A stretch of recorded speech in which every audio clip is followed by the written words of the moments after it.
Welcome to Creepy and Geeky. I'm your host, Robert, and on today's episode, I'm talking to returning guest Richard Newby about Captain America Brave New World. But first, Donna and I are talking about the stuff we got into this last week. How's it going, Donna? Hey Robert, it's going pretty well. I just I guess the past weekend I just had a birthday. Yeah, happy birthday. Yeah, thank you, I guess. And it was on it was around the Mother's Day holiday, so I had a long 4-day weekend and then I came back to Yeah. work on Tuesday and needless to say, I have a migraine because I was gone for 4 days and there was so much to get caught up on. And we had meetings right off the bat, and it was just, it sucked. But I remembered all of the good stuff from the birthday weekend. So it was a chore to get through the first day back, but I made it through another year. So I cannot be sour about that. Right. There you go. Well, I am glad you got to have a good long weekend for to celebrate. So I took my birthday off for the first time in a couple of years as well. So it's kind of nice. Just to take a little day for yourself. Yes, absolutely. Because if anybody's going to make me mad, it's not going to be on my birthday. They can do it on the day that I get paid. I don't want Right, right. to. Don't Exactly. make me mad on On a my day day. that's not about you. Yeah, I know exactly. that's right. Shoot. And I mean, I really celebrate my birthday all month long. Like May is the month we all kind of, Yeah. my husband's is a couple of weeks before May, so we kind of just fold him in. And then my daughter's is this Friday, so she's exactly a week after mine. So Oh we just wow, kind yeah. of, yeah, it's like we're broke in May. It's just Yeah, completely yeah. broke. No. My wife's is in July and so is my son's. So it's like, oh yeah, that's the month we know we're gonna be poor. So and then it's Exactly. also because it's also the month that the registration is due on the car because it's her birthday. And so Oh, it's like geez. yeah, so there's a whole bunch of stuff that happens. It's Yeah. like, ugh. So but yeah, no, well, I'm glad you had a good weekend. Yeah, we're recording this. We normally record this on Sunday, for those of you who don't know. We normally record this on Sunday, but we had some house stuff going on and I couldn't record. And so we're recording this Tuesday night, which means I'm going after this into the edit. So yeah, this is like super fresh. It'll be fine though, because me as Yeah. normal, I didn't bring a whole lot, so you shouldn't have to do too much editing on my part, I hope. No. So Well, now let's go ahead and having jump in. Yeah, I was Yeah. gonna say, having said that, let me go ahead and jump in. So the Yeah. very first trailer I want to talk about, I just saw it today. I hope you did too, is a trailer for Nobody 2. I did. Yep. Yep. I was super excited for this because I enjoyed the first one, and this one looks just as fun as the first one did. So, This one if looks not more. bonkers. Yeah, and they're Yeah, it on does. vacation. They're playing, the National Oh my God, Lampoon they were Holiday playing Road. Holiday Road. I love that song. And it just looked like, yeah, the action's ramped up. And, when Nobody came out, the first movie came out, I wasn't really that sold on it. I just kind I of was didn't like, see it till it came out to video. Yeah. yeah, I was kind of like, yeah, I think it came out during the pandemic, right? Like towards the end. I think so. Yeah. Yeah, and I just Yeah. wasn't interested. And then we watched it and I was like, okay, this is fantastic. I have to see Yeah. more of this. It's like a funny John Wick. It So, yeah. is. It's an everyman So, John Wick. yeah, exactly. But yeah, this one looks really good. I'm excited, and I think it's coming out in August. A lot of movies coming out in like August or September that I'm wanting to Yeah. see. So that was my first trailer. What do you got? All right. Well, I have the Peacemaker season 2 teaser. Anybody who's seen the original Peacemaker, the first season, or you watch James Gunn's Suicide Squad, should already kind of be down for this. It's very funny, very over the top, very violent, very gory. Um, it's just yeah, if you dig John Cena and his whole vibe as Peacemaker, then you should. It looks fun. I'm not a big DC guy, but I really dug that Suicide Squad, and I really enjoyed the first season of Peacemaker. Yeah, So I this is love the definitely Suicide my Squad. jam. Still Yeah. haven't seen Peacemaker, but now that I know that Oh the yeah, you second should see season, it. I can just go ahead and start watching it now. Yes, definitely. jump into that. So, what's your next one? Well, the other thing I did see recently was the Godzilla and Kong Supernova teaser. It was a teaser. I didn't see that. You didn't see, oh my gosh, you have, I mean, No. it is literally a teaser. I mean, you don't really see Okay. too much But of it's anything. Godzilla and Kong again? Yes, Supernova. And, Oh, from what it looks like, it's going to be a lot of other Titan sightings in this one. I'm kind of just over head over heels for this cast because obviously Dan Stevens is coming back. That's my see, I secret did not boyfriend. know any of this. This is Yes. frustrating because, well, number one, I'm frustrated because they keep adding Kong to Godzilla, and it would be fine if it were, I don't know, more Godzilla, but these last two Godzilla X Kong movies have been very heavily Kong Kong. oriented. They're Yeah. really Kong movies with Godzilla thrown in. With And it's really Godzilla. frustrating because I'm more of a Godzilla fan than a Kong fan. And so I'm like, Ugh. But yes, no, I like Dan Stevens. I see Caitlin Devers in it. Caitlin So that's Dever, cool. two people Delroy from Lindo, Sinners. Sam Yeah, Neill, Jack O'Connell, Delroy Lindo, Matthew Modine, Sam Neill. There was somebody else in this. I can't remember. But I Alicia mean, Debnam Carey. yeah, definitely watch the little teaser. It's actually kind of cute. It's Yeah, I'll have to look at feels that. like a little throwback to like the 80s, but you have to watch it. It's so weird that Dan Stevens, I mean, don't get me wrong, I love Dan Stevens being the one because it's so funny how there's always one holdover character from each one that goes into the next one. Right. Because it's like, because in the first one it was the Sarazawa, no, was it Sarazawa? Um I don't remember his name from the first movie that went into the second movie. And then from the second movie, it was what's her name? Millie Bobby Brown Hmm. went into the third one. And then Brian Tyree Henry went from that one to the newest one. And now Dan Stevens is going into the next one. So I'm fine with it. I would like to, I would have enjoyed seeing Brian Tyree Henry in it again. Um, because I dig him. He's hilarious. Yeah. Um, so I'm kind of disappointed he's not in it, but this is pretty stacked cast. So I'm glad to see Adam Wingard's not on it again. No, no, nothing against him. The two movies he made are great. They're perfectly fine. But yeah, no, I'm looking forward to seeing somebody else come on because like every other movie had a new director on it too. So that was something that I was looking forward to, like Hmm. these like some other person getting a chance to put their own spin on it. So Yeah, and keeping it fresh, and it's spend yeah, putting their own ideas of what they want to do with these yeah. characters. But yeah, I'm shocked. I thought for sure that would have been one I that you would just have already never it seen. never popped up for me. I didn't see it. That's so funny. So I yeah. have to tell you, I Well, love when I bring things that you don't know. especially big things that I should have known. It's so Oh my bizarre. gosh. All right, what's All next right. on your Well, plate? the next thing that I have, I'm surprised you didn't. I maybe you didn't see this one. The Long Walk. Oh, that was Um, on my list, but you go and talk about it, please. Of okay. course I saw Um, this.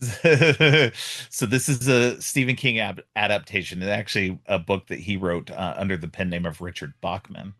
And it's directed by Francis Lawrence, who's directed the last four of the Hunger Games movies. And it's about like a I think it's in a not maybe post-apocalyptic, definitely feels like that. But definitely in a future time where this group of boys, I guess it's every year they do this long walk, and if they Hmm. stop walking at any point, they get these three warnings, and on the third warning, they get killed. Right, and Um, one of the things and that's also scary is they have to stay above 3 miles per hour, so you can't yes, just yeah, they have to half-ass stay. walk, you Yeah, have to be at a certain speed. When I read this yeah, story back in the day, it was so creepy, and I could not envision them making a film yeah, of this, but with all of these actors in this movie, I am sold. I mean, Cooper Hoffman is yeah. probably one of my favorite people to watch on screen. Not to mention Mark Hamill, who's clearly the guy who's staying on top of all of these kids, and it looks Yeah. brutal. Like this trailer was When really brutal. Yeah, and David Johnson, just from Alien Romulus. Yep. Um, he played the android in that. Um, and Ben Wang is also in it. He's the Asian kid in this. He's also in Karate Kid Legends Oh, this year right. too. So Yeah, he's got he's like having two a pretty big good year. movies coming out. So yeah, and Judy Greer is in it. So I'm hyped for that. So Mark Hamill, Judy Greer, a bunch of good up and coming guys. It looks really good. And directed by Francis Lawrence, who apparently likes uh directing movies about teenagers having to be killed. So because he's not only has directed has he directed the last four Hunger Games movies, he's directing the next one as well. Oh, So wow. Is he yeah, really? he's yes, yeah. I mean, it's been working for them, so you might as well get the guy who's been on there the whole time. So the only one he didn't direct was the very first one. So Likes punching those teenagers' but, tickets. That's terrible. Sorry. right? Apparently. Oh my gosh. Some of them are kind of crazy. All right. Did you have anything else, or was the long walk the last thing you had that I No, stole I from you? have one thing that's actually two things. So AMC announced that they're having half off tickets coming this summer. So starting July 9th, Saw you that. can Yeah, I on figured you Wednesdays. would on Wednesdays. Yes. No, So, no, I saw it. Yeah, I saw it got announced, but it doesn't really matter to me because I'm already in an A list, so it doesn't it help matters more to me people any. like me So who don't go all the time, I yeah, guess. exactly. But Yeah, exactly. to go hand in hand with that, they do have Regal and a few other. I think Regal is the one that's actually doing it. They have $5 mystery movie releases. So every other Oh, Monday they're interesting. Yeah. doing every other Monday they're doing a $5. You pay. They don't tell you what it is until you get your butt in the seat, and then you get to see a brand new movie. My local theater around the corner from me has started doing this. They're not Regal, but I guess they're partnered with them, and they did their first Okay. one. Yeah, they did their first one, and it ended up being Fight or Flight with Josh Hartnett. Um, so I'm waiting to Oh, see what the okay. next one Bullet was. plane. Yeah, well, That's what that's that's what I'm exactly calling it. that one. Yeah, I didn't cover that one because I saw the trailer for that one. And I thought about including it, but it feels like exactly the Oh no, same it is story as Bullet Train, 100%. just on a plane. So Right. it was just, ugh, no. What's funny about these I'll little still probably $5. see it, but it'll probably be on video. Oh yeah, my So I'm definitely waiting for VOD for that. I'm not yeah, wasting five exactly. dollars for that. I already know what's gonna happen. He's not gonna die. It's got plot armor and a lot Right? of really cool kills in the airplane. But Yeah. with these mystery movies, like I said, they're $5. You go in blind. They almost always give you a running time so you can kind of guess what it's gonna be. But Yeah. the person that I spoke to at our theater, I said, "Oh, so it's just gonna be a Monday showing of what you're gonna have on Friday," and they were like, "Nope, it's gonna be something different every time." I was like, "Oh, okay," because the first one they did, Hmm. it was the Monday before Fight or Flight came out, and I thought, "Oh, okay, this is just Hmm. gonna be a preview of what's to come." Nope, he said it's gonna be a bunch of new things. So take that Oh, that's in cool. mind. Yeah, when you if you decide to go Yeah. to these $5 mystery movie nights. Yeah, I'm probably not. I don't know. I'm not the kind of person who likes to do that kind of thing, unfortunately. Like, because I'm like, what if it's a movie that's gonna suck or that I'm just not interested in? Like, I'm not big on like dramatic things these days. Like, I don't care about like that one that's coming up with Brad Pitt, the F1 or Oh yeah, I whatever don't like care that. about that. I don't care about that. I wouldn't want to see that. I wouldn't want to see fight or flight in theater Mhm. either. So I would just been like, all right. But once So again, they I give you mean, the sure, but it's runtime, only five so dollars, right? right, You it's only said so. $5. If I wanna walk out of So it, I only spent 5 bucks. I yeah, mean, I'm gonna stay, but my thing the thing I like about it is that they do give you the runtime, so you can kind of guess, yeah, you can look around and go, "What's the closest thing to this runtime that might be this?" Um, yeah, exactly. So it's just something nice, a little mystery. I Yeah. won't probably do too many of them because it's on a Monday, and for me, that's a school night. I can't be out late at night. But just for anybody else that's listening, check your theaters if you have one in your Yeah. area that does a $5 mystery movie night. Yeah, that's cool. All right. All right. Well, I got another thing. There's a new movie called Honey Don't coming out by Ethan Cohen, um, one half of the Cohen brothers. They Hmm. seem to have split. I don't think Joel is doing much of movies anymore, but Ethan's doing stuff still. And so this is written, I think it's co-written with the same person he just previously did with Drive-Away Runaway Dolls. Dolls, yeah. Yeah. And this new movie also stars Margaret Qualley from Drive Away Dolls and of The Substance, which was one of the best movies last year. Um, and she plays like a private detective, and it's her, Aubrey Plaza, Charlie Day, and Chris Evans. And Chris Evans is playing this obviously shady, like preacher. So it's like and Aubrey Plaza's playing a cop, and there's like possibly a romance between her and Margaret Qualley. So it looks interesting. It looks kind of a comedy, like a comedy neo noir kind of story. Kind of like old school, almost kind of Hmm. old school Coen brothers, So like a Fargo slash Big Lebowski style. Um, so yeah, it looks interesting. Looks fun. I So don't know how I feel about the Coens not directing and doing movies together. I didn't have a problem with Drive Away Dolls. I thought that was fun, I like but that one. I thought it was good. I Yeah. thought it was fun. Yeah. I just don't know. Yeah. I like them together. Well, I just, Joel's just not wanting to do movies anymore. I guess, and Ethan's just like, I'm not done. I want to keep doing it. So you got to take what you can get, I guess. Yeah. So, all right. Let's see. I got a couple more things. Um, so there was a new trailer, I guess like an actual, like a full trailer for that movie Together. That was the one I sent you earlier in the week, last week as well. Um, it looks wild. Looks Have you very, heard the news about that though no, what recently? happened? Okay.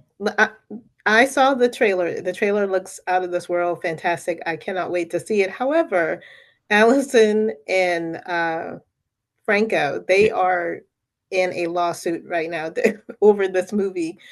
Oh Um, no. Apparently, there's copyright infringement, and there was a movie that is almost down to the letter exactly the same movie. I Oh, literally just saw this earlier today, and I was blown away by that because I was already so hyped for this movie.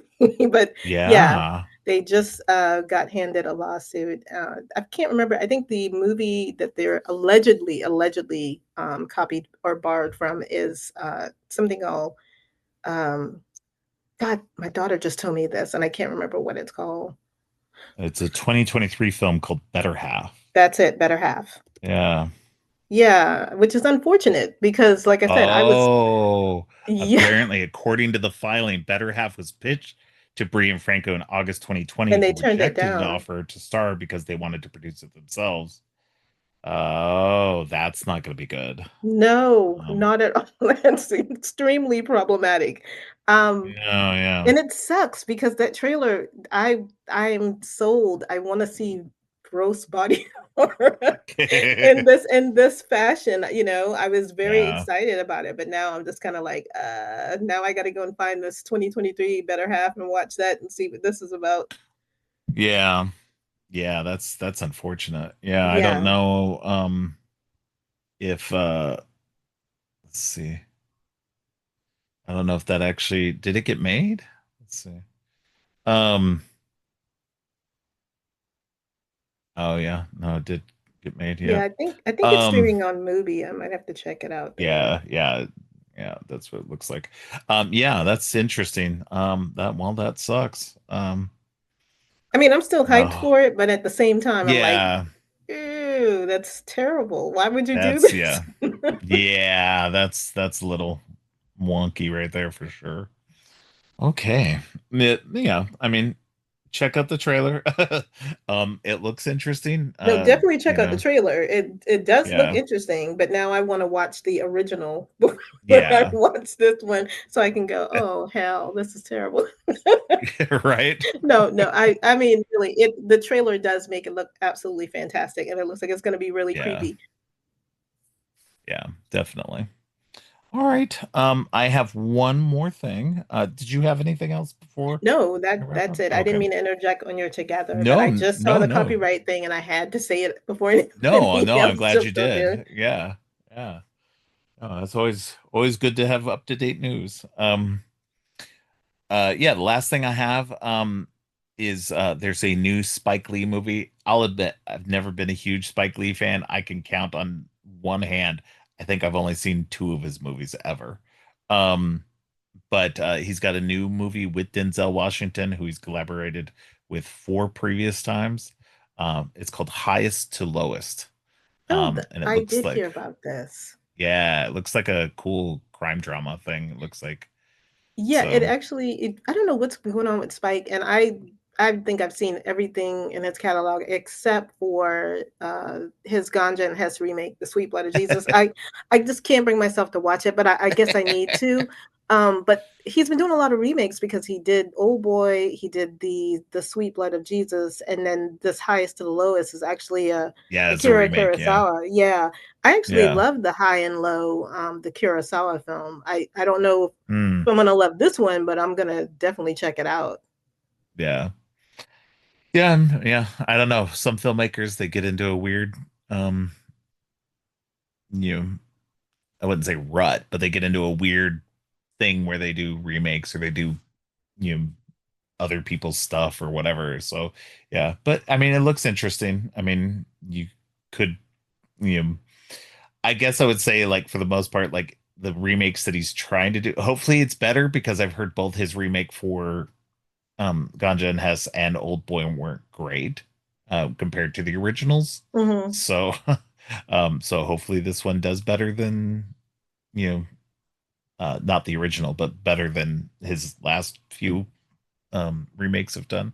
Yeah, and this is Um interesting too because it looks like this is the first time he's worked with Denzel since like in 20 years he hasn't done yeah, it's anything been a with long him. time since Inside Man. Yeah. Yeah, I keep forgetting that that's the last time they worked together. That was actually a great crime heist movie. Yeah. I liked Inside So it's Man. weird. It like that just seems weird too. Like, you would think that, with having done four movies together, like did they have some kind of like temporary falling out or just they decided to work on other things without each other and just, what? So, Yeah, I'm curious about that myself. yeah. I don't want to gossip or anything like that, but No, it's I'm just just but it it does is seem you do start weird to that wonder, yeah. yeah, because he ended up working with Denzel's son in Black Klansman and, why didn't he Yeah. bring his dad in there somewhere, you know? I don't know. Yeah, true, true. Yeah. Yeah, I don't know. It's very weird. All right. Well, that's all I have. But before we move on, why don't you let people know what's going on your shore this week? So I still have about a couple of weeks of The Last of Us recap episodes, and I'm almost at the end now, and I'm still doing my minisodes on Monday. I don't know what the theme is gonna be for this Monday, so we'll just have to wing it because I've been trying to tie it in with The Last of Us. I've been doing cults and I've been doing, zombie, how zombies apocalypse Right. starts, and all of these different crazy themes to go with the show. So not at a roadblock. I just have a couple of options, and I don't know which one I'm going to do yet. So just Minnesota's on Monday with a top 5 list, and Last of Us recaps on Friday, and then I get to be on your show on Wednesday. Yeah. What did you do this last Monday? Oh, this last Monday was pregnancies, top 5 pregnancies in horror. So not the Okay. top 5, just a top 5. Just a top five. Yeah, because I don't want anybody coming at me and going, "You didn't bring up XYZ." No, it's just a top 5, not the definitive top 5 pregnant women in horror Right. or anything like that. Um, and once again, just tying it in with The Last of Us, just trying to keep that Right. going. All right. Sounds good. All right. Well, everybody stay tuned for the conversation I'm having with Richard Newby on Captain America Brave New World. And we'll see you, Donna, next week.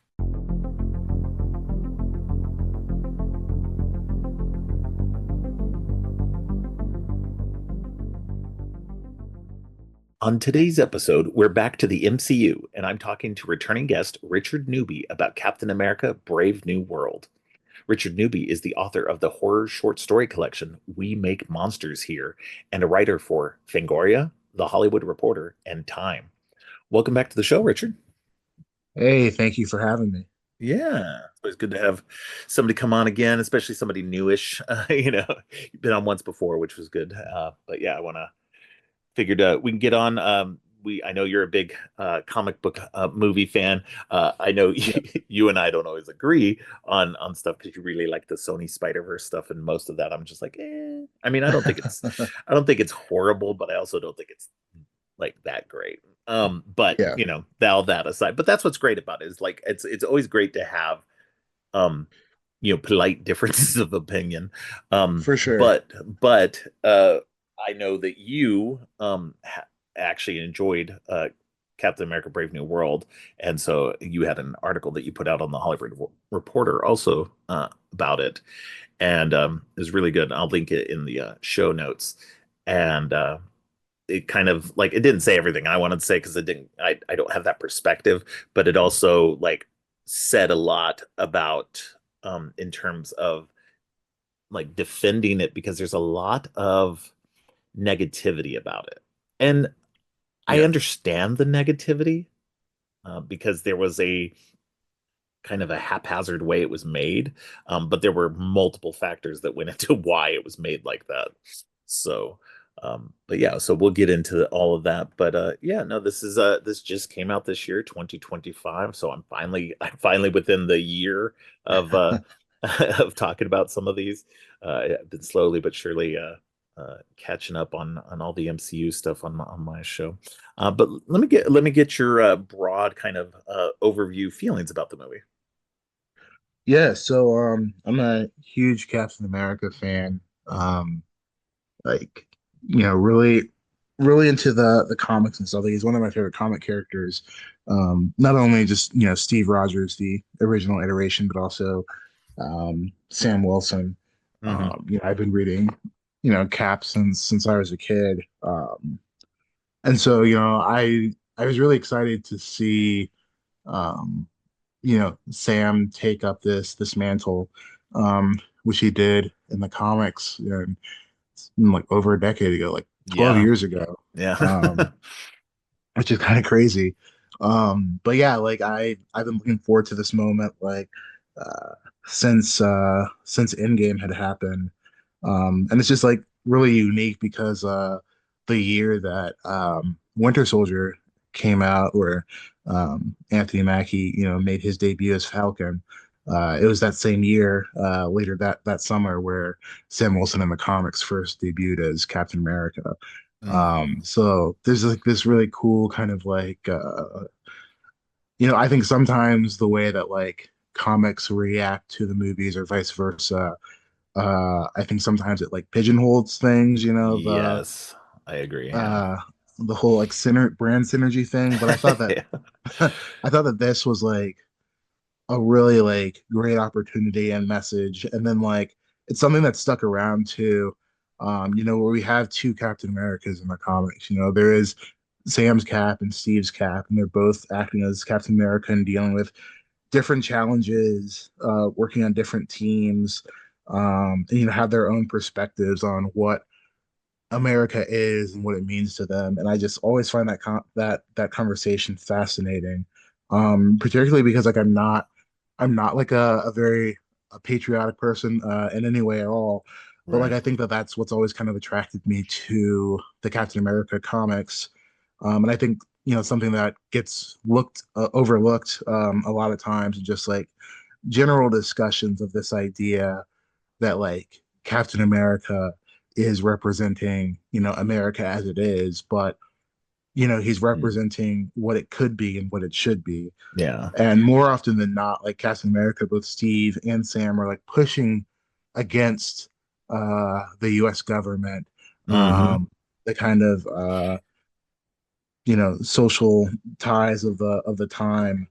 In Sam's book, there is a huge story arc where he's basically like tackling this like Fox News esque kind of channel that's basically like bad mouthing him and saying that he's not the real Captain America. And so like Hmm. it's interesting to see like all of these issues like play out in comics, but then it's also like playing on very real world conversations, which we see and we saw like during the lead up to this movie. Yeah. In terms of Anthony Mackie, some of his comments were taken out of context, deliberately, in some cases, I think. Hmm. Um, in terms of what Captain America represents and not representing America, and Chris Evans had said similar things during his tenure as Cap too. Like it's not Captain America is not a representation of like America as it is now. And especially like given the current political climate, like who would want to be, Right. representing that? And I think that's like such a like it's a key thing to highlight. And so I think that that kind of goes into the film, but also like some of the reactions to the film as well. And yeah, it's by no means like a perfect film or anything. Like it's a film that I Right. like, but I don't think it's like a top tier Marvel Sure. film. Yeah.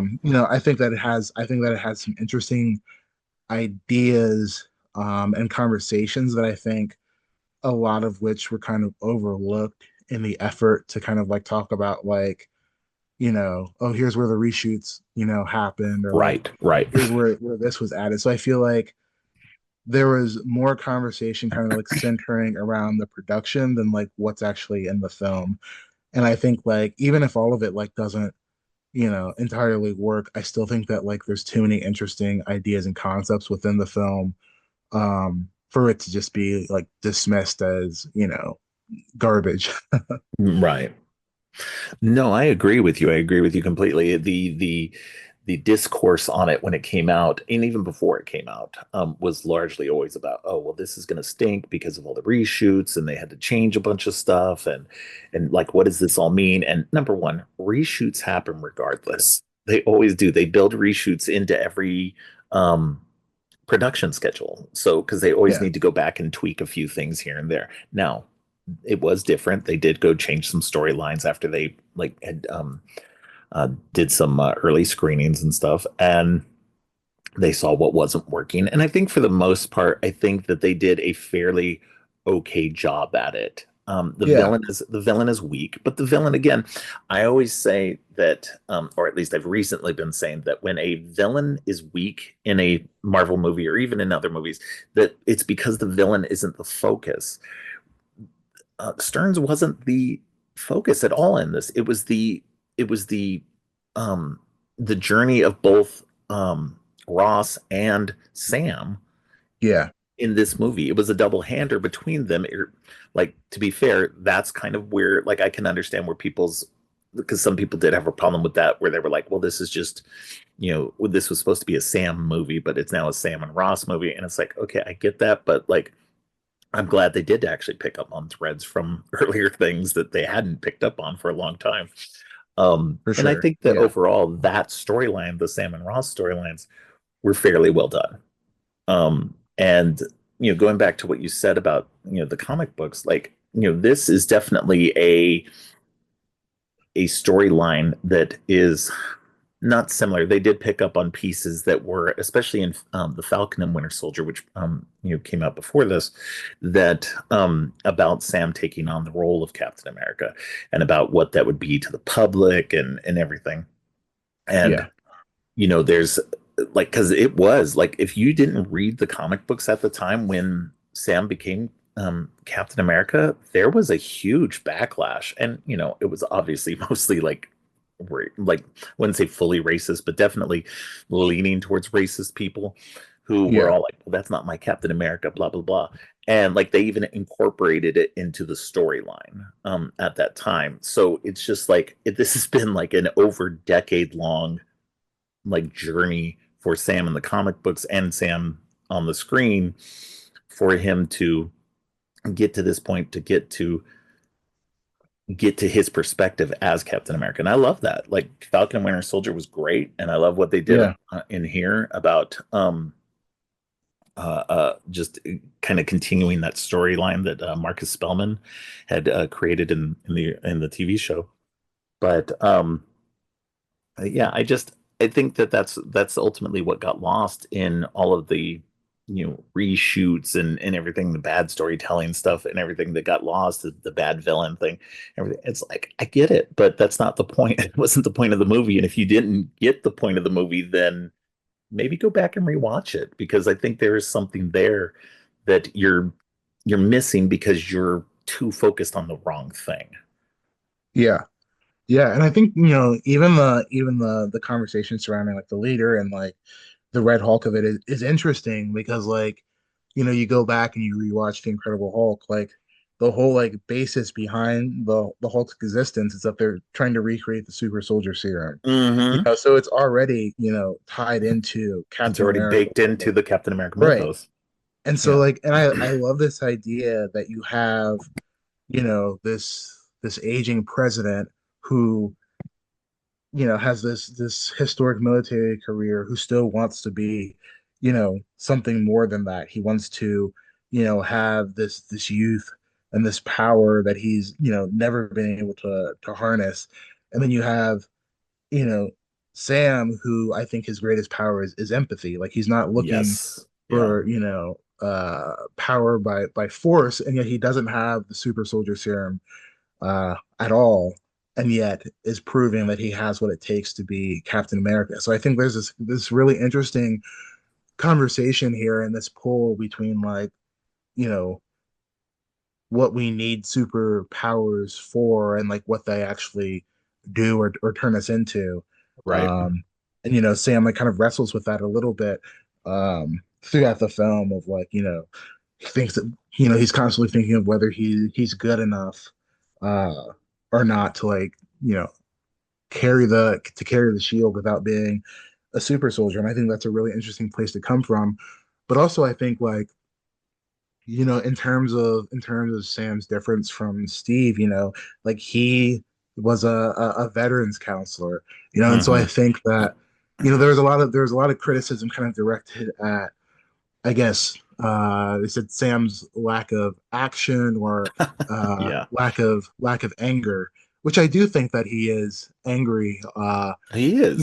In parts of it, like he's angry that Ross, insults him. He bristles when, Ross basically like kind of like uses him as like he's just like a puppet for him to like take pictures with, foreign Mm-hmm. dignitaries. Like Yeah. I think it's very clear that, uh Sam is angry at that, but also like I think that you have to think of it in terms of like what he's also like he's still a black man in this role that like Yes. some people don't want him in, and also like you can't just like be straightforward angry at the president in the White House, like Right. regardless, like anyway. And it's just like but also like he's coming from a place where he does believe that like talking to someone is the first route rather than just like throwing a punch. And like I think that when you look at Steve, like he's very smart, he's very compassionate, but he's also someone who he stands up to bullies, he fights back, Yeah. and that's kind of how he was raised and in the time period that he was raised. Yeah. But It's a then different time period. Yeah. yeah, and I mean like he didn't have a career besides being a soldier. um Right. and so but I think that with Sam like going from being like pararescue man, it's always been about saving lives, and then counseling, which again is about like saving lives, about connecting with Yeah. people. I think it makes absolute sense that like as much as he disagrees with Ross, like his journey here, his like arc is like not to like have this like giant destructive, battle against Ross. It's more so to get Ross to like see where he's wrong, to see his own failings. Right. And I don't think that that's like making an apology or an excuse, for Ross. There's also some controversy directed at like Ross like willingly going to the raft in prison to Right. prison, and people were saying that it's, unrealistic. But I think that, again, along with the reshoots, I think people got caught up in the wanting this movie to be like analogous to our current Right. administration. They wanted Harrison Ford's Ross to be like parallel to Trump. And I'm Yeah. like, well, that just doesn't work because like this is an established character. Like we know that Yeah. he's not that character. He's never been presented as that character. Like Ross has his own failings, but they're not, Trump like failings. Right. And also Exactly. like I feel like, I mean, so much of superhero storytelling is about like the ideal, especially with Cap. It's like, what would you want people to do? What would take it for them to be their best selves? And like, wouldn't you want someone who, is president and who has been, culpable of these crimes that Ross committed to actually like take accountability? I feel Right. like like, I feel like that's not like, it's not, I feel like, we want at a certain point, like there's a desire to both to have things both grounded and then also like to inspire hope. And I feel like comic book storytelling is always kind of like torn between that of Yeah. like whether we're going for like the grounded kind of like 80s, Alan Moore, Frank Miller inspired stuff where it's Right. like, everything sucks and like everybody's hands are dirty and no one's Yeah. Pretty much the accountable. direction the DC universe has been in for like the last 40 years. Yeah, yeah. And or do you want like this, this idea that like people can change, people can take accountability. And I think that that's like a really interesting uh, place, to kind of follow Rawson through Sam's counseling. Because I mean, like when you think about it, like really, like the big fight, like is comes down to like Sam being able to counsel to counsel Ross, Yeah. and I think that that's like such an incredibly powerful moment. That you have like this black guy, who has this, history with counseling and with mental health, something that I don't think that our country, invests in the way that they should or respects the way they Right. should. Being able to talk down like one of the most powerful people in the world. Like I feel like that is, a great like superhero battle of the minds right there. Right. Yeah, I think that's what's interesting about the movie too, is that, it's obviously showing that, Steve and Sam have different methods. They're coming from different worlds. And like you were saying, like with Sam bristling but not reacting, that is a because historically, if black men or even women react to stuff, they're seen as like violent and Yeah, thuggish and everything. And so they have to tamp down their what normally, like, especially white people, never have to tamp down. right. And so, it reminds me of that movie, Rebel Ridge, that just came out on Netflix Yeah, not too long ago, where the main character of that takes everybody down non-lethally. And everybody was just like, oh, it'd have been so much better if he was just like killing everybody. I was like, no, no, no.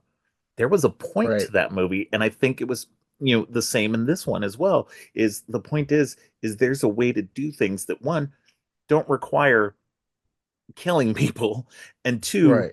also is about de-escalation.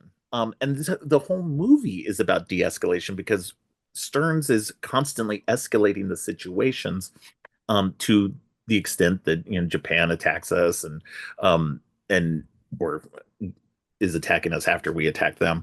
And he's goading Ross into becoming the Red Hulk, and moving the chess pieces around to start things that don't need to be started. And meanwhile, Sam is doing everything. He convinces oh my gosh, Elijah to just go to prison, so that, or Yeah, no, Isaiah, sorry.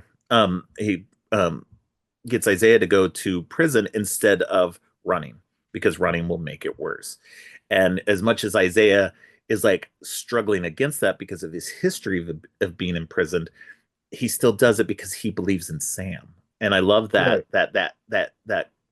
right, relationship that they have, because he does trust in Sam. He doesn't trust him fully, because he's just like, it's not that he doesn't trust him, he doesn't trust the government not right. to abuse him while he's in there.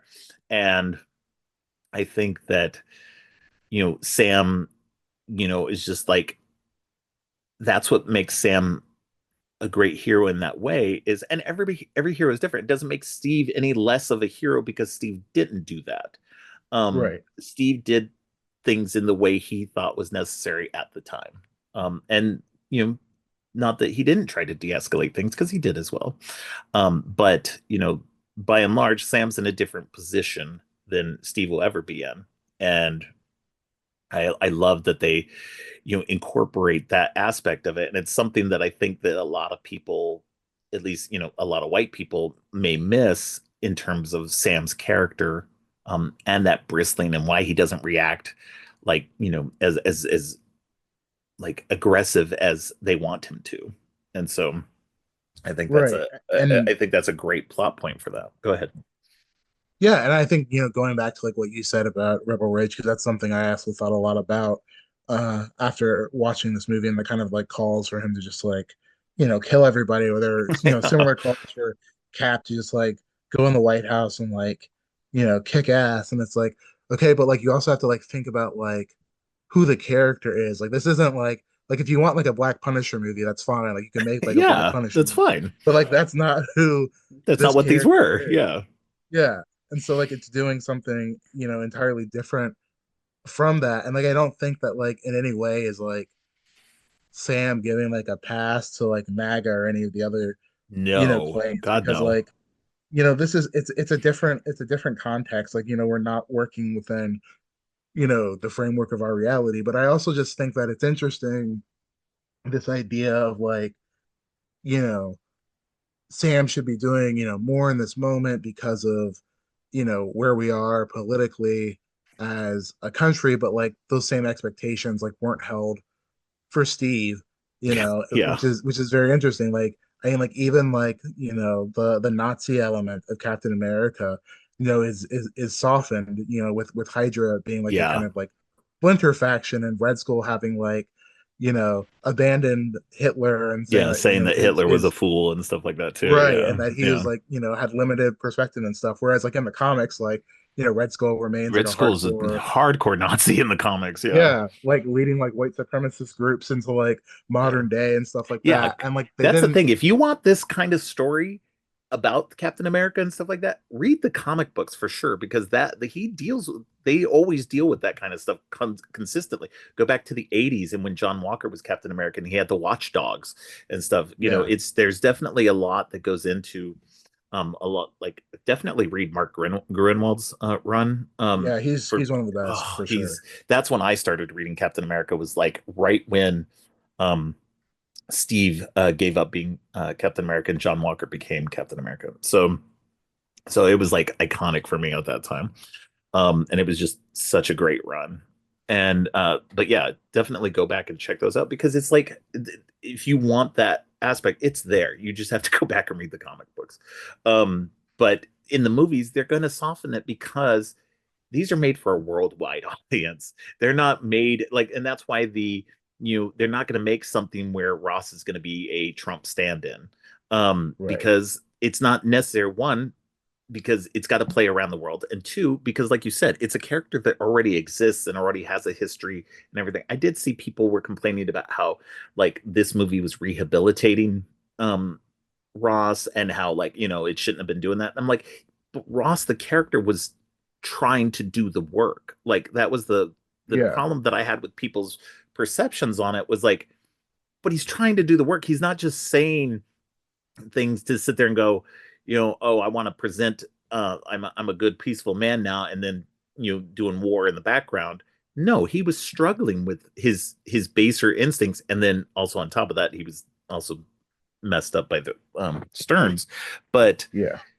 um he was trying to make that course correction for himself, because of what he did, and he wanted to make things better, not just for him, but for his daughter, and for the world in general, because he knew he had messed up.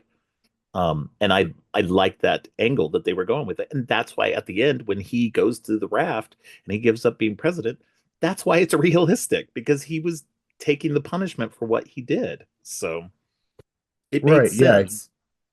Exactly. Yeah. I thought that, that that whole through line there like really tracked. And like the same with like Isaiah, like you mentioned, like him, Hmm.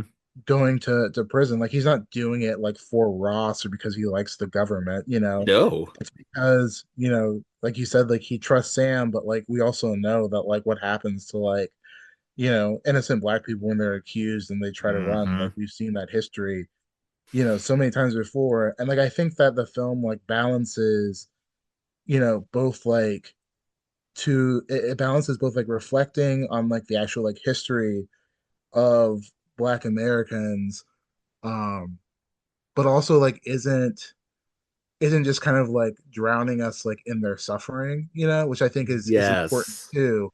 Um, Something that I'm glad that the film did because, and I think, a lot of this was kind of tackled in Falcon and Winter Soldier, but there was some pushback, against the idea of like Sam like being accepted as Captain America, you know, in this movie, being able to have like relationships with, people in the government. And it's just like, well, I don't want to watch like an entire movie of just like people just being like, "You're not our Captain America," like Yeah. I think it works differently like when it's in the comics, and you're getting like a Well, because you story can like add all the nuance to it as well. You right. can you can pad out that story and give it a lot more context and nuance you can't do in a 2 hour movie. So yeah, it just would not be good enough. Go ahead. Sorry. Yeah, yeah, no, exactly what you're saying. It's just like, like you're getting like part of a larger story every month with that, 22 Right. pages that's kind of like deep diving into it. Whereas like a movie, like you have to show that like there's been some progress made in order for like anything to like move on and happen. It's just like I don't necessarily think that like audiences would enjoy like a realistic Black Captain America movie set in Trump's America. Like that's not that's No, not entertaining. That's no, not what I want to see, you no. know. And like I think part of the joy of superhero movies is like it is like in some ways a power fantasy. Like I said, like Sam's power is not you know necessarily like punching at the first sign of trouble, but I do think that there is like a recognition um of power that audiences want to see from that, Right. this like ability to be respected, and I think like especially like for Black veterans in particular, Hmm. in the article I read, I talked about my my grandpa who served in World War II, and came back home, and I mean like as everybody knows how America treated Black people, like it nothing changed, like Yeah, his it didn't matter his that he service actually did served not the make country. Yeah. yeah, it didn't make a difference in terms of how he was treated or he Yeah. was paid or anything like that. I've gotten several emails from a few veterans, who talked about like that this piece like really like spoke to them and meant something to them, which I think like that's important Yeah. to recognize. Like I think that in terms of particularly in terms of like seeing like Sam's frustration with Ross, but also like being willing to go to the White House because it's like yes, you want to be recognized for the work that you've done for your country, but that also doesn't mean that you have to like the people in charge. It's a Yeah. very complex thing that I think that Black Americans have had to struggle with, of both like being a part of this country and loving it, but also like hating it and knowing that like it's done them wrong. Yeah. And I think that we see between Isaiah and Sam, I think that we see a lot of that come to the forefront, and it's a difficult thing to balance for sure, like particularly in a 2 hour Disney movie, and I'm not saying that Yeah. this did it perfectly, but I do think that it does reach in there and deal with some of that, um, in a way that I don't think that we've seen, other comic book movies do before. Yeah. No, and I think that's what's great about what Marvel and Disney are trying to do is they are trying to at least try to present ideas. They're not going to be like fully fleshed out, but they should at least, if people weren't paying attention solely to the production of it and to the actual ideas of it, that we would actually get more positive discussion about what the substance of the movie was. And I think they do that a lot. Honestly, you go back and watch any of the movies, there's always some kind of um I wouldn't say message, but some kind of idea that they're trying to get to people. And so I like that, and it's just a hallmark of what Marvel Comics has always been. Marvel Comics has always been about, in large parts about pushing um to an extent progressive ideas, and trying to, show that underneath it all we're all the same people, and we all should be trying to like embrace our differences, to see how similar we are, to each other. And I think that's ultimately like it's, with Sam. I mean, Sam is Captain America. He's a different Captain America. He's doing it differently. Going back to the very beginning of the movie, he's told to go get that canister of the adamantium, and he's like, "No, I'm going to go save the people." That's because he's a person who rescues. He's a rescuer. He's not Yeah. about. He's not necessarily about. Again, he's going to do it his way. He's not going to just listen, kowtow to the government. He's going to do the job. But he's going to trust in the others who are part of his team to do the stuff that he isn't doing. So, um, so I think that's and that's Captain America. Going back to the very beginning of what you said, Captain America, both Steve and Sam, while they are soldiers, at least in the MCU, I don't think Sam was never a soldier in the No, he comics, wasn't. right? No, because No. he was a social worker. Yeah. And so being that they're both soldiers, they've done the listening to orders thing, and they both saw how not great that is. And so they're about the American dream. Steve was about the version of his American dream that he believed in, which doesn't necessarily go against Sam's at all. But Sam's is coming from a different life. Being a black man, his American dream is much different than Steve's is, but also very similar. And so I think they all want to reach that that peace with everybody, where they don't have to fight anymore, where they don't have to do these things. But until that happens, they're going to continue to fight. So, and they're going to do what they can to help people, when they need to. So, Yeah, it goes back to like this line. Like I think, in the 80s, like Frank Miller kind of distilled it. There's a panel with Captain America, in one of the issues of Daredevil, where he says, I'm loyal to nothing, General, except the dream. Um, and then I think, we've seen that dream, shift in some drastic ways, over the past few decades.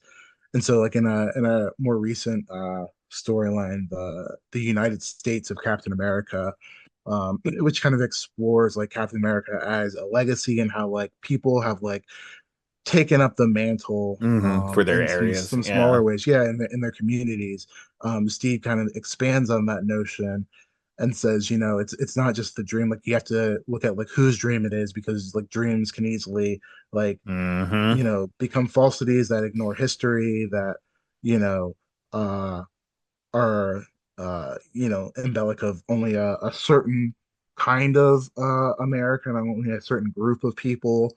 So it's more than just like a singular dream. It's looking at multiple variations of a dream, and like what is the dream that like helps the most people, you know that Right. is the most moral, I think, at the end of the day. And so I think that that's key to both Sam and Steve, is that their dreams may not align perfectly based on where they're from, but I think that they're both like, you know, they're both morally right in terms of seeing, how can this help the most people? Like, how can this do the most good? Um, and I think that that's like really like what Brave New World comes down to. It's not just about defeating the Red Hulk, defeating the bad guy, or even defeating the leader. It's like, well, how can I do this in a way that helps rather than harms the most people? Right. Um, because so I had read like um some of the notes about the original draft pre reshoots, um, and then the original draft, like Ross was going to die. He depowered and like had a heart attack. Right. Um, and you know, I don't think that like people, some people say like, oh, that's what should have happened, but I don't necessarily think that No. like, I don't think that benefits like this narrative of like helping people. Like, I'd rather see him like take accountability, like patch things up with his daughter Betty, and like continue to have conversations about like what it means to improve yourself, than just to like Yeah. kill him off and be done with it, which feels like such an easy cop out. And I feel like him actually taking accountability, going to jail is like it's more difficult and also more interesting. Yes. Um, you know, so you know, I think that in terms of like all of the hubble that was made about the reshoots, like from what I have read, Right. like a lot of it was like improved actually Yeah. by the reshoots. I think like made for like a better uh thematic through line. Right. And it's like Giancarlo Esposito's character was added in during the reshoots because they wanted you know another party involved in that to, and it makes sense when you watch the movie. Like none of it like doesn't make sense. I think largely the movie just suffers from pacing Yeah, issues and just a weak villain. yeah, And you know, and outside of that, I mean, you but even then, I went back and rewatched this a second time before coming on to uh, do this, and I still enjoyed it. I didn't have like a lot of the issues with the pacing that a lot of other people are saying. It flows fairly well. I think there's a few too many characters. I don't think yeah, we needed the Black Widow character.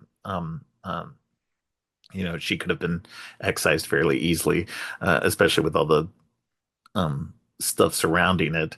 But but it was fine. I mean, at least they figured out a way to work around that, and it, you know, um, but again, I just feel like there were a few too many characters, few too many things, sometimes a few too many moving parts, and I think that's what they did for the most part was they trimmed it down because from what I understood, there was a lot more. There were a couple of more Serpent Society characters. I know Diamondback was yeah, supposed to be a character. She even got a Happy Meal toy, and she yeah, didn't got completely excised from the movie, which I'm disappointed by because being a Mark Gruenwald fan, I love Diamondback. So, yeah, um, but yeah, I just the movie.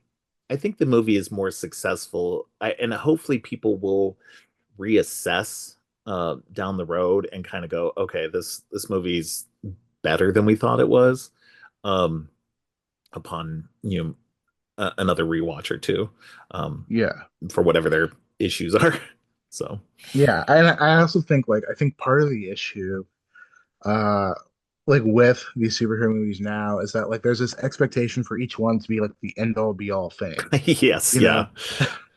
And it's just like it's not going to be that. Like I've been, you know, watching these Marvel movies like, you know, since the first X-Men came out in yeah, 2000.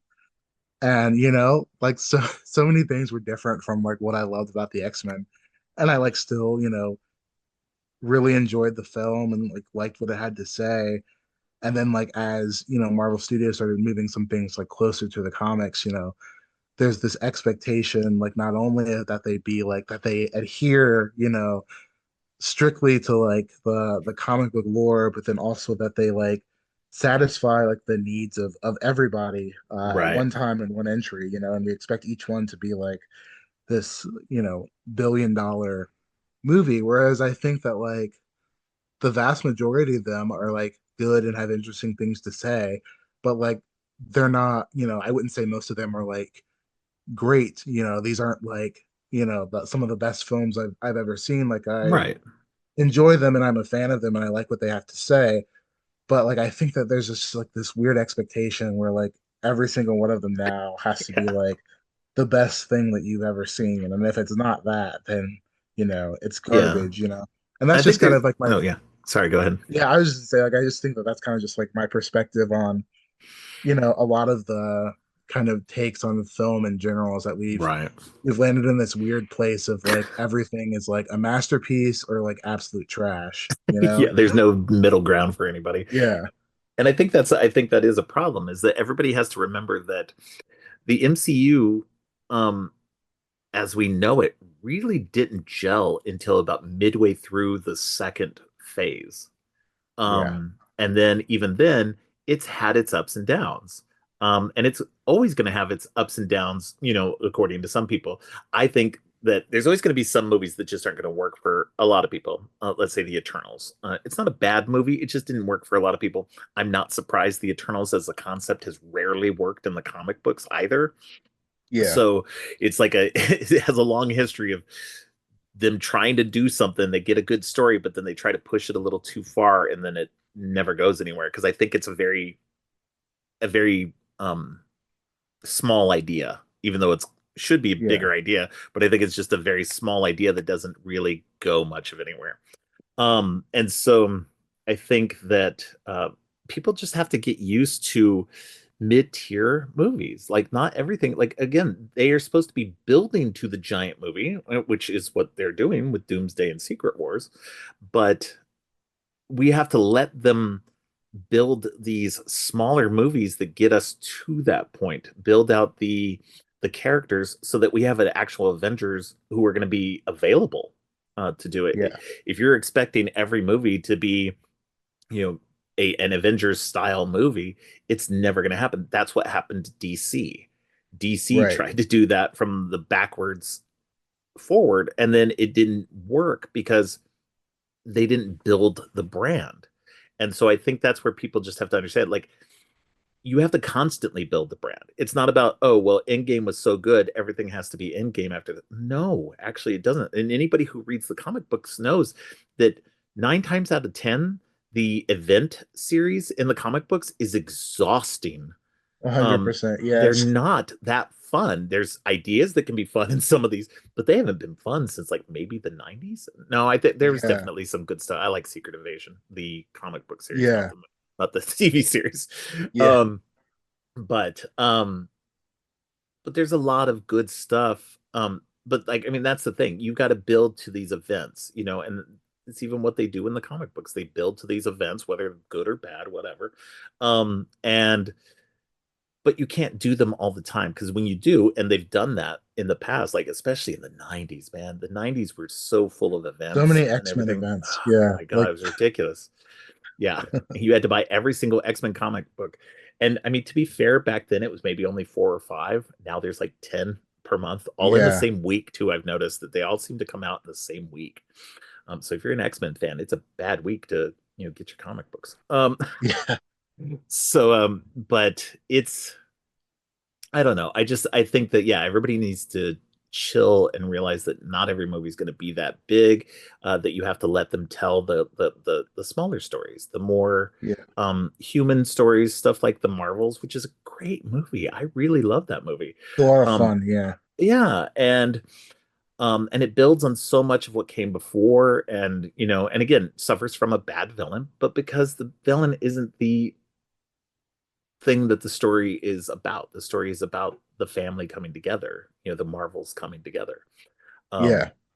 and Carol finally making peace with, you know, her past. So, um, so there's a lot that goes again. I think that, whenever we have these kind of not so great villains, it's always worth it to go, okay, the villain's terrible. What is it that they're actually trying to tell me if you're not seeing it, right off the bat? And so, and hopefully most people are seeing it, but I know this movie hasn't done great in the box office.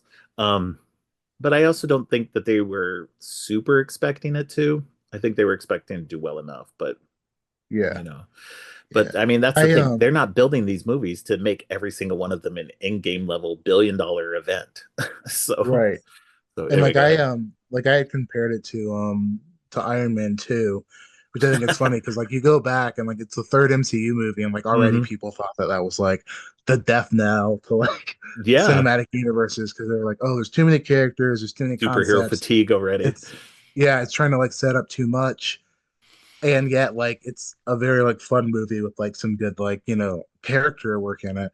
And I think that like in many ways like Brave New World feels a lot like that. Like yes, it has too many characters, it's like also like setting up a lot of stuff, but like there's some really great character moments in it. It's just like it's one of those movies that has to like shoulder a lot to like get to, Yeah. you know, that next point. Yeah. You know, Well, I think it's interesting too, because people will complain about that too. They're like, "Oh, well, this movie was just like a stepping stone to the next one. It was just all about, setting up the next movie." And it's like, okay, but why is that a bad thing? Like, it's okay because that's what you want, right? You want that next movie, don't you? You want the big event. To have that big event, you got to pepper in the little stuff that leads into that, just like they did in the original, first three phases. So yeah, if you don't do that, then what's the point? Don't get me wrong. Like they were sometimes more successful than not early on. Like Age of Ultron is definitely like just let's move all the pieces into a position. But there's yeah, definitely some okay, good stuff in that movie itself that's just about that movie. And so yeah.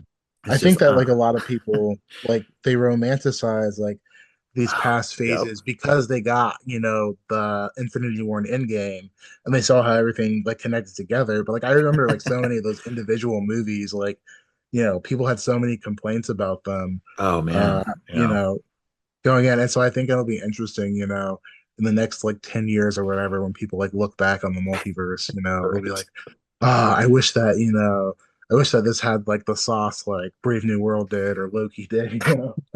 You're right. Oh man, yeah, no, rose-colored glasses, man, for sure. Um, no, and I think that's what's gonna be funny is like when we hit Secret Wars and Doomsday and everything, everybody's gonna be like, oh my God, this is so good. We can kind of forgive everything that went by and like, oh, everything makes sense now, blah blah blah. And it's like, yeah, because they were putting the pieces in place and you just have to go with it until you get there. Um, and I'm not going to say that Marvel doesn't stumble. They do. Right, Everything they do isn't like untouchable. I will admit that I give them a much bigger pass than probably a lot of people do. But that's again because I've been reading these comic books since I was a kid in the right, 80s. So I've been looking forward to this stuff. 2008 is when this MCU started. It's only been what, 17 years? I'm I'm turning 51 this year. So like the first 34 years of my life, I didn't have like we had some of the X-Men and the Spider-Man stuff that were coming up in the 2000s, but like up until 2000, I didn't have any of that stuff. I could not have dreamed of an interconnected universe like this. oh yeah, like And the I fact that we're getting it, and especially the multiversal thing where they're pulling in the other Spider-Man and X-Men stuff, it's oh man, it's so good. Go ahead. yeah, it's crazy. Like I probably started reading comics in like 97, 98. Mm, And I was probably like 7 or 8 then. Um and like mostly because I had like the animated shows, you know, yeah, then yeah. like so that was like kind of like what led me in. But like I remember like reading Wizard magazine, and they do like these like casting call things where they'd like Yes. try to like imagine actors who were popular in the 90s like starring in these movies. And it's just like there was no chance that like they would ever happen. Like the idea of like Captain America and Iron Man and Spider-Man being in the same movie where like all the rights were like mixed up and Yeah. you Yeah. know it was just like something that you never thought would happen. And so I can remember like when you know Marvel Studios was like first announced, they're like, oh, like Iron Man, Captain America, and the Hulk were gonna be like in the same universe. I was like, that's insane.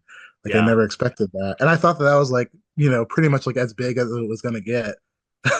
Yeah. You know, Yeah, but no, yeah, there was like, yeah, exactly, because so many other companies owned everything, and so it was so hard to imagine that you would ever get to this, place in time where we'd finally able to see pretty much everything crossed over. Like pretty much Disney owns everything except for the Spider-Man rights now. And so, yeah, but they're playing nice with Sony, so they get to play with Spider-Man. So it's like, right, okay, this works out so well. So it's just like I don't know. I love this time period. I love these movies. And like I said, I give them maybe a bigger pass than others might. But yeah. I I also yeah, think, yeah, I just also think that people are a little too harsh on them as well. Go ahead. yeah. I was gonna say like I think I do too. Like I'm way more forgiving just because like you know I grew up loving this stuff and I also like never believed that like the vast majority of these would ever get made. Right. So like there's always just like a little bit of like amazement that like wow, like I'm seeing a Black Widow movie. Like I'm it's Yeah, these are things that I never thought I saw. Like we have a Werewolf by Night Halloween special. That's yeah, insane. it is. It's crazy. No, and like, going back to the comic books and talking about that brand synergy, I was just thinking about this is just like, how it really kind of started the other way around. I think like they were definitely taking ideas from the comic books and incorporating them into the movies, but then the comic books started to reflect the movies, and it always kind of bugged me. Not everything, because I do like um Nick Fury Jr. being the prominent Nick Fury in there, because Mhm. I never really got into crusty old white Nick Fury. Um, and so it was great when he came in, but then like Hawkeye, Hawkeye is one of my favorite characters. And the fact that one in the movies he doesn't wear his costume, and I get it, it would look silly, but there's a way to make it kind of not, probably not Sure. as silly looking. And then his past slash um the way he's portrayed is so not the Yeah. the mainline comic book Clint Barton, and it's so frustrating. Like the Hawkeye TV show went a little bit towards that, but it didn't fully engage with it, and it still was. I love the Hawkeye TV show. Don't get me wrong, but it's still disappointing to see a character like that I love not get that. And then they took away his costume in the comic books as well. They just had him in like Right. purple pants and a white shirt, and I was like, oh my god, come on. Like, why are we doing Yeah, this? He had such a distinctive, cool costume. It's like it's okay to have a superhero costume in comic books. for So, sure. Yeah. yeah. So that was always something. But I loved being able to see like Coulson like became a character in the comic books, and now they've got a Yeah. TVA comic book. I haven't checked out the TVA comic yet, but it's cool that they like, there is this, synergy back and forth, as long as I feel like they don't do it too much. It was like when they Yeah. like during the time that they didn't own the mutants, they didn't own the X-Men, and they were Oh, that was really terrible. heavily, oh, Yeah. I hate the Inhumans. Have never been, to me anyway, have never been that great anyway, and then to bump them up to X-Men level status in the comic books was just, Yeah. oh my god, it was so irritating. Yeah, I think their So best is like supporting characters in like a Fantastic Four story, but like not as yes, it's like but the it's like it's Eternals. Yeah. yeah, it's also like so funny though because like like Miss Marvel like debuted and she was like an Inhuman in like one of the Yeah. big ways to like profit the Inhuman comic books and like great character. Yeah. But then like now they do the show and like Inhumans are not popular, mutants are popular again, and now she's a mutant. So it's just Yeah. like But she's very still an funny how like inhuman, they sometimes say. She's a mutant and an inhuman. yeah, it's just like funny sometimes when like that synergy like doesn't work out and then they like have Yeah. to like retcon. Yeah, Because you don't see the inhumans anymore. They've like literally almost completely vanished from the modern comics currently. So like yeah, all that like time and energy they spent doing that, and it's just like, all right, we're just gonna get rid of this because one, they're not popular, and two, it's not doing well. So yeah, it's just funny. But yeah, no, I'm getting back to the movie itself. I really enjoyed this movie. I love the performances. I love Harrison Ford bringing his version of Ross to this.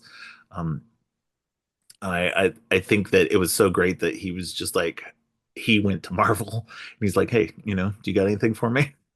And so, yeah, luckily they had a, I mean, not luckily, because I don't want to say it in that way, because John Hurt died. No, William Hurt died. But they had a role that was, and he was friends with William Hurt, so it like was a nice little honoring of him. So but yeah, no, it was a great performance, and I thought Red yeah, Hulk was great. Like that yeah, fight scene at the White House was fantastic. I mean, my daughter and I were just like, oh my god, this is crazy. So it was a yeah. lot of And like fun. Ford really committed to it too. Like he was not like Yes. sleepwalking through it at all. Like he was really like bringing his game. And I saw like a story like came out, afterwards, to kind of like throw some stuff under the bus because of its box office. And they were like, oh, like one of the set people said that like Harrison Ford was like grumpy wearing the like motion capture suit. And I'm like, okay, well, that's not like Yeah, he's like an 80-year-old guy, like wearing like Yeah, a spandex motion capture suit. I feel like he's allowed to be grumpy. Like this is not like a sign that he didn't enjoy being in the movie, it which he was said also the like character. How multiple do they know he times. wasn't in character either? So Right. yeah, I saw an interview where somebody was asking him, and like they're like, "So, what did you do to like get into the character?" And it's like, was there anything that like really motivated you? And he's like, "Yeah, the money." Yeah. I'm just like, like, don't get me wrong, he loves acting. Like, and anybody who Yeah. doesn't think that is like, he continues to act in genre stuff, Indiana Jones, Right. Star Wars, Marvel stuff, everything. He loves science fiction and fantasy to a degree that he's still continuing to do it. Nobody's going to continue to do that if they don't really like doing it, even if they backed up a truck full of money to him. Um, Right. but at the same time, he's like, the money doesn't hurt, so Yeah. And he's never been like an actor who's like gonna like go on and on about like the craft and like, right. like that's not his deal, No, so because he fell into acting. He wasn't an actor. He was a carpenter. And so, yeah. George Lucas was just like, hey, come and, do this for me. And he just had that natural charisma that just worked. So, he got that second career out of it. But Yeah. yeah, I love everything about this. Everybody in this is doing great. Uh uh I'm blanking. The character of Joaquin. Oh, Danny Danny Ramirez. Ramirez, thank you. Yeah. He's great in this. He's fun to see in this after his role in the Falcon and Winter Soldier series. Yeah. Um, it's Isaiah Bradley. It was so great to see him. I was so glad they picked up on so many bits from the Falcon and Winter Soldier um, uh, storyline. So Yeah. Me too. it Yeah. helped to kind of get that. Oh, what am I trying to say? I'm blanking. It helped kind of like ease that transition in a way too. And I think it's one of those things too where I think there's a lot of people. It told you enough in the movie, I think, that if you didn't watch the show, that you could understand what was going on. I always say that, and I don't know until I hear from somebody who hasn't watched the show or watched something previously, and if they validate it or not. But Hmm. I think it does behoove you to, if you've seen the movie and you want to get more of kind of the background of what led up to that, definitely go watch the Falcon and Winter Soldier, especially because they've got it. There's threads of that get picked up in um, the Thunderbolts movie, which is coming out. So, Yeah. Yeah. so, but yeah, um, I think that's all I have to say about it. I just really enjoyed this movie and really wanted to talk to somebody else who had some good thoughts about it as well. So it wasn't just me going, "Oh yeah, it's really good," um, to somebody who didn't care for it. But sometimes those can be fun conversations as well. So, but yeah, thank you for coming on. Oh yeah, Very thank much you for appreciate it. Is having there me. anything you wanted to say about it that we didn't say before we?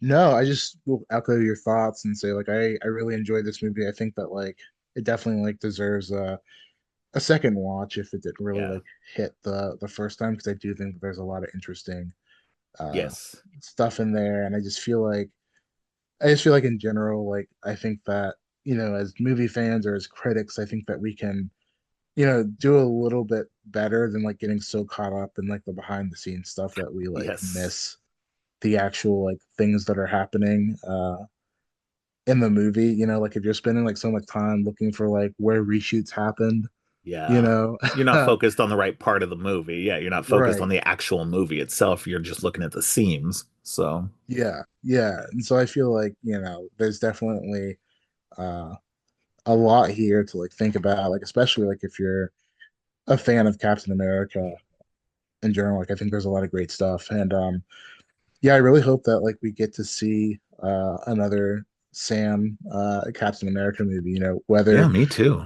that's like him and Steve, kind of like what's going on in the comics now, or like just Sam again. Like I would love for him to have a continued leading presence, because I think that he's really additive to the MCU. And I think that Anthony Mackie has a great presence and charisma.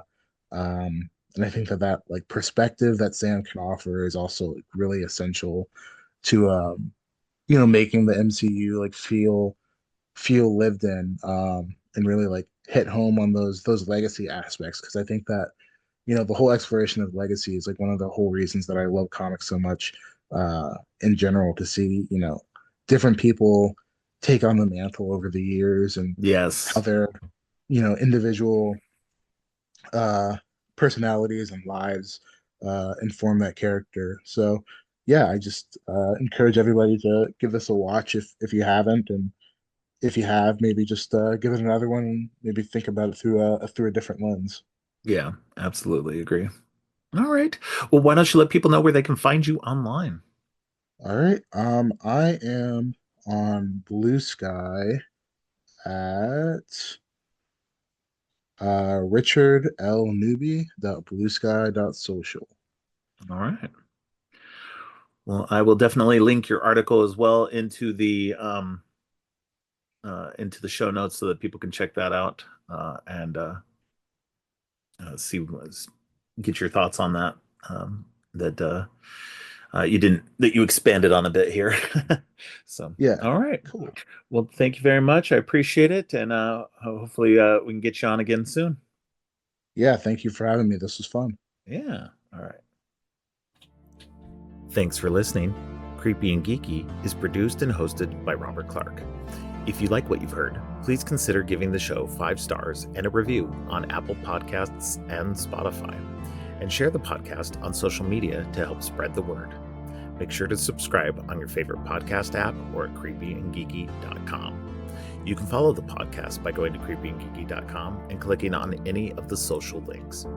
If you'd like to follow me, you can find my links at geekthulu.com. You can support the podcast by ordering teas and more on TeePublic or by donating to the coffee page. All of the links are in the show notes. Finally, don't forget, stay creepy.